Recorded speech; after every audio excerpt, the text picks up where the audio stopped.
Hello students, आज हम अंतर्राष्ट्रीय संबंधों के अर्थ, उसके अध्ययन का महत्व एवं उसके क्षेत्र के बारे में अध्ययन करेंगे।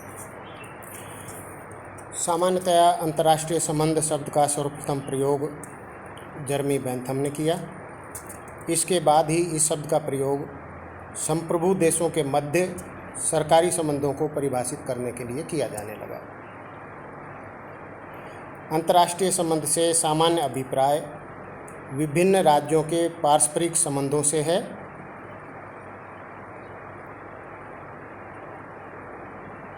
हाफमैन ने अंतर्राष्ट्रीय संबंध का एक बहुत सरल और सुबोध अर्थ स्पष्ट करते हुए लिखा है कि अंतर्राष्ट्रीय संबंध का शास्त्र उन तत्वों, कारकों तथा कार्यकलापों का वर्णन करता है जो राजनीतिक दृष्टि से विश्व को विभिन्न भागों में बांटने वाली मौलिक इकाइयों यानी राज्यों की बाह्य नीतियों पर प्रभाव डालते हैं।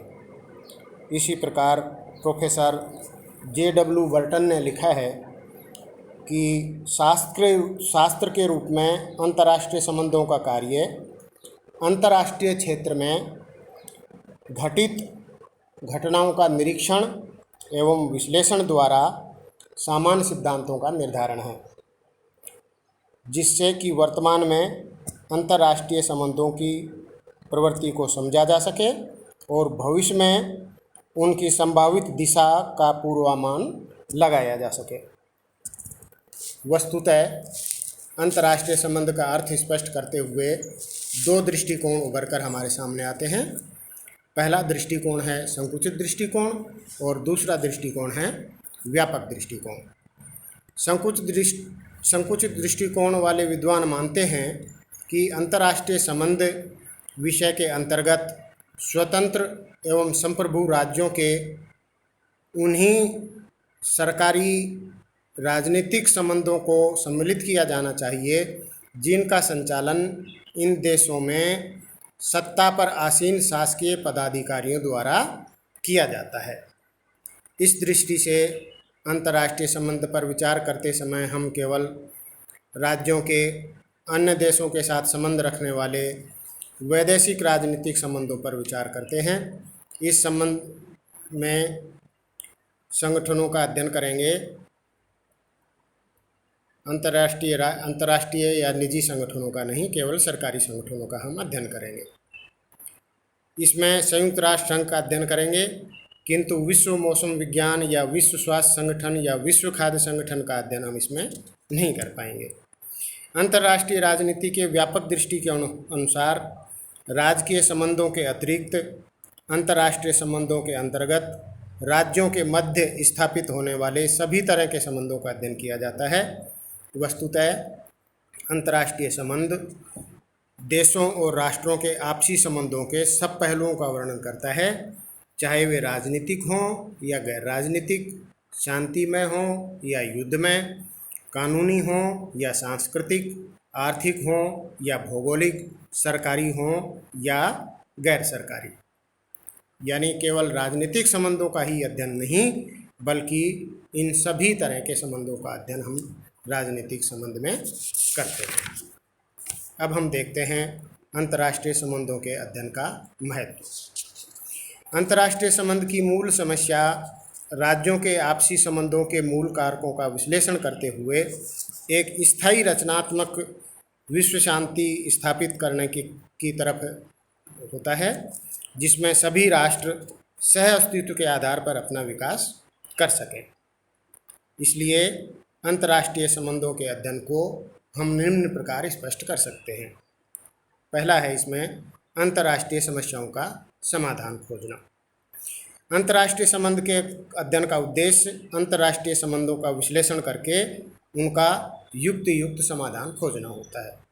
दूसरा महत्व है विश्व संबंध के आधारभूत तत्वों से परिचित होना।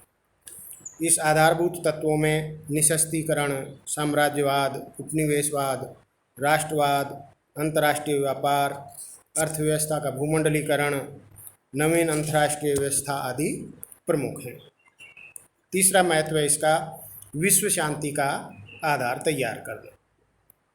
और चौथा महत्व है इसका विश्व सरकार की पृष्ठभूमि तैयार करना। विश्व सरकार का तात्पर्य संसार के जितने भी देश हैं उन सभी देशों को मिलाकर एक सरकार, एक राज्य, एक राष्ट्र बनाया जाए। राष्ट्रों की उग्र राष्ट्रीयता और संप्रभुता इसमें उग्र नहीं होनी चाहिए। जब तक ये रहेंगी तब तक विश्व सरकार का सपना साकार नहीं हो सकेगा। पांचवा महत्व है इसका विदेश नीतियों का अध्ययन करना। अंतर्राष्ट्रीय संबंध का अध्ययन निश्चित रूप से विदेश नीतियों के अध्ययन से जुड़ा है। अंतर्राष्ट्रीय संबंध एक ऐसी प्रक्रिया है जिसके माध्यम से विभिन्न राष्ट्र अपने अपने हितों की रक्षा करने का प्रयत्न करते हैं।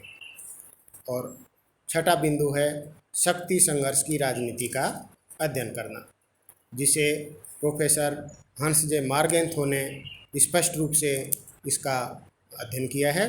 उनके अनुसार अंतर्राष्ट्रीय संबंध एवं राजनीति सभी राजनीतिक उद्देश्यों की भांति शक्ति के लिए संघर्ष है। अब हम देखते हैं अंतर्राष्ट्रीय राजनीति का क्षेत्र, यानी इसकी विषय वस्तु, अर्थात इसके अंतर्गत हम किन किन चीज़ों का अध्ययन कर सकते हैं। इसके विषय क्षेत्र को स्पष्ट करते हुए पामर और परकिंस ने अपने विचार व्यक्त किए हैं, जिसमें उन्होंने निम्नलिखित विषय वस्तु को इसमें सम्मिलित किया है: विश्व समुदाय, युद्ध एवं शांति, विचारधाराएं, राष्ट्रहित, राष्ट्रवाद, साम्राज्यवाद, उपनिवेशवाद, आर्थिक कारक, राष्ट्रीय चरित्र आदि। संक्षेप में अंतर्राष्ट्रीय संबंधों की विषय वस्तु को हम निम्न प्रकार स्पष्ट कर सकते हैं। पहला है अंतर्राष्ट्रीय संबंध के प्रधान पात्र कारक राज्य, यानी अंतर्राष्ट्रीय संबंध के प्रमुख पात्र राज्य होते हैं। इसके अंतर्गत राज्यों के बाह्य व्यवहार का अध्ययन किया जाता है। राज्यों के आपसी संबंध बड़े जटिल और कई प्रकार के तत्वों जैसे भू राजनीति, ऐतिहासिक, धार्मिक, वैचारिक, सामरिक आदि तत्वों से प्रभावित होते हैं। प्रत्येक देश का अपना भौगोलिक महत्व होता है, उसी के अनुसार वो पड़ोसी राज्यों के साथ संबंध रखते हैं और उस भौगोलिक महत्व के अनुसार ही एक दूसरे के संबंध स्थापित होते हैं। दूसरा है अंतर्राष्ट्रीय संबंध शक्ति पावर के अध्ययन पर बल देता है। अंतर्राष्ट्रीय संबंध में जितना अधिक बल शांति पर दिया जाता है, उतना कदाचित किसी अन्य विषय पर नहीं दिया जाता। प्रोफेसर हंस जे मार्गेंथो ने लिखा है कि अंतर्राष्ट्रीय संबंध प्रत्येक संबंध की भांति शक्ति संघर्ष है। तीसरी विषय वस्तु है अंतर्राष्ट्रीय राजनीतिक संस्थाओं तथा संगठनों का अध्ययन। इसमें विभिन्न तरह के जो अंतर्राष्ट्रीय संस्थाएं या विभिन्न तरह के जो अंतर्राष्ट्रीय संगठन हैं, उनका अध्ययन इसमें सम्मिलित किया जाता है, जिसमें आर्थिक, सैनिक, राजनीतिक, प्रादेशिक और सांस्कृतिक सभी तरह के संगठन सम्मिलित हैं। आर्थिक संगठनों में जैसे यूरोपीय साझा बाजार है, विश्व बैंक है, कोलंबो योजना है, विश्व व्यापार संगठन है, ये इन सभी संगठनों का अध्ययन इसके अंतर्गत किया जाता है। सैनिक संगठनों में जैसे रूस और अमेरिका द्वारा जो संगठन गठित किए गए हैं, नाटो, सीटो, वार्सा पैक्ट, सेंटो आदि जो संगठन हैं, इसका अध्ययन अंतर्राष्ट्रीय संबंधों के अंतर्गत किया जाता है। राजनीतिक क्षेत्र में राष्ट्र संघ, संयुक्त राष्ट्र संघ जैसी संस्थाओं का अध्ययन हम करते हैं। प्रादेशिक संगठनों में अरब लीग, अमेरिकी राष्ट्रों का संगठन, सार्क, आसियान आदि जो भी संगठन हैं, इनका अध्ययन इसके अंतर्गत किया जाता है। इसके साथ ही सांस्कृतिक तथा अन्य संगठनों के अंतर्गत यूनेस्को, अंतर्राष्ट्रीय मजदूर संघ, WHO आदि विभिन्न संगठनों का अध्ययन इसके अंतर्गत किया जाता है। चौथा बिंदु है इसका युद्ध एवं शांति की गतिविधियों के अध्ययन पर बल।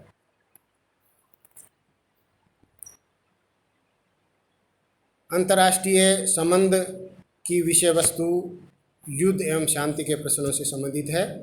विभिन्न राष्ट्रों के बीच गंभीर आपसी मामले के समाधान हेतु कभी कभी युद्ध का हो जाना भी आवश्यक है। हम सभी जानते हैं कि अब राष्ट्रों के मध्य बिना बंदूक चलाए भी युद्ध हो सकते हैं। शीत युद्ध निसंदेह इस तरह का एक नया आयाम था जिसमें वैचारिक आधार पर रूस और अमेरिका दो खेमों में विभाजित हो गए थे।